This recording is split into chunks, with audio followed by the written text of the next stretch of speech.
200 years ago Britishers ఇండియాకి వచ్చి ఇండియన్స్ని freedom లేకుండా చేసి, అది కూడా మన ఇండియన్స్ వాళ్ళకి సపోర్ట్ చేసి మన ఇండియాని 200 years వాడుకున్నారు. అది కూడా ఎంతో కొంత డెవలప్ చేసారు. వాళ్ళు డెవలప్ చేసిందే ఇప్పటిదాకా కూడా నడుస్తుంది. అలాంటి వాళ్ళని మనం తరిమి కొట్టినాము. ఇప్పుడు వాళ్ళు బ్రిటిషర్స్, వాళ్ళు మన శత్రువులు అని అంటున్నాము. ఇప్పుడు మన కంట్రీ మనం సంపాదించుకొని 70 years దాటి క్రాస్ అయిపోయింది.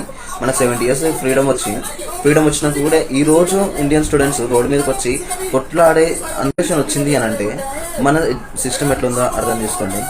సో మన సిస్టమ్, మన కంట్రీ ప్రెసిడెంట్, మన పొలిటీషియన్స్ అంతా మన అనుకున్న వాళ్ళే మన స్టూడెంట్స్ అక్కడ ప్రొటెస్ట్ చేస్తుంటే వాళ్ళకి ఆన్సర్ చేయకుండా వాళ్ళని కొట్టడము, వాళ్ళ మీద వీళ్ళ ప్రతాపం చూపెట్టడము, ఇవన్నీ చేస్తుంటే అసలు బ్రిటిషర్స్ ఎవరు? వీళ్ళ లేకపోతే అంతకుముందు వచ్చిన వాళ్ళ?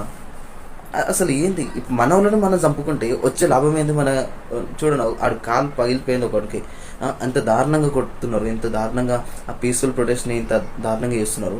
అరే ఇండియన్స్గా మనము ఇంతమంది ఉన్నాం, కొద్దిగా కూడా మనం కామన్ సెన్స్ వాడట్లేదు. అసలు ఎవడు పొలిటీషియన్? వాడు మనకేం కింగ్ కాదు, వాడు మన సర్వెంట్. మనం ఎట్లా చెప్తే వాడు అట్లా వినాలి. కానీ వాళ్ళు ఎట్లా చెప్పింది మనం అట్లా చేస్తున్నాం. వాడు పొలిటీషియన్ అయి ఉండి ఒక సీట్, ఒక పొజిషన్లో ఉన్నాడు, ఇంకో ఎలక్షన్ వస్తే ఆ సీట్ కట్ అయిపోతుంది. అలాంటి తోడు ఇండియాలో ఉన్న స్టూడెంట్స్ని ఇంతమంది వాళ్ళు పీస్ఫుల్ ప్రొటెస్ట్ చేస్తుంటే వాళ్ళ మీద వైలెన్స్ చేసుకుంటూ, వాళ్ళని కొట్టుకుంటూ ఇంత దారుణంగా చేస్తున్నారు.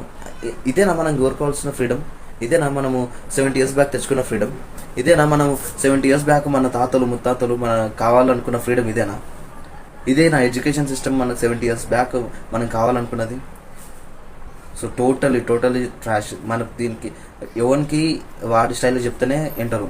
సో వాళ్ళకి ఎట్లా చెప్తే వింటారో మీరు కామెంట్లో చెప్పండి. మన గవర్నమెంట్ ఎట్లా చేంజ్ అవ్వాలో మీరు కూడా కామెంట్లో చెప్పండి. అండ్ మనందరం ముందుకెళ్దాం. జై హింద్.